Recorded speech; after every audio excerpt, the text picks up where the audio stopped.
This is a video on using matrix, Zipforms, and electronic signatures on a tablet or a smartphone.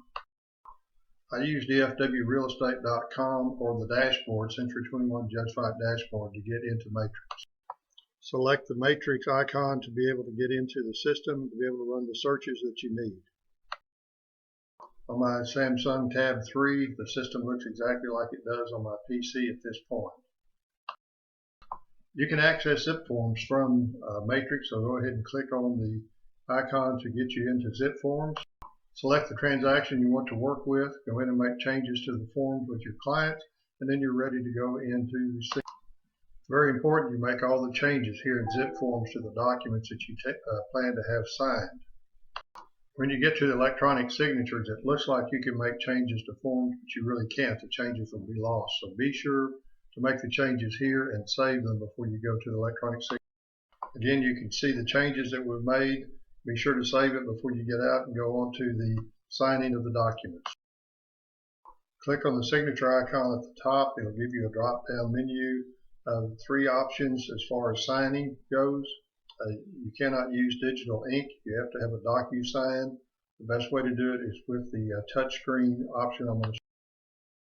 Notice the checkbox over to the right of the documents that we're going to sign. You need to check all documents that need to be signed. Be sure to enter in the legal name of the person that's going to be signing. You need their first name, their last name, and their email address as a very minimum information for this. You can have more than one person sign the document. Be sure to click on the Add button down at the bottom to add the particular signer. Like I say, you can have more than Your client must agree with the consent form by clicking on the agreement button in the lower right-hand corner. Next step is to have them sign their name with their finger or with a special pen used with the tablet. When your client touches the generate button, it will change their signature into something more readable. When you select the signature, you can then drag it and place it any place on the document that you wish to. Do it as many times as you need to. In the upper right hand corner, you can press the button to add a second signer. You need to have that person follow the same procedure as the first person, writing their name and then generating their signature. The second signer must also agree to the consent form and be sure to click the appropriate button.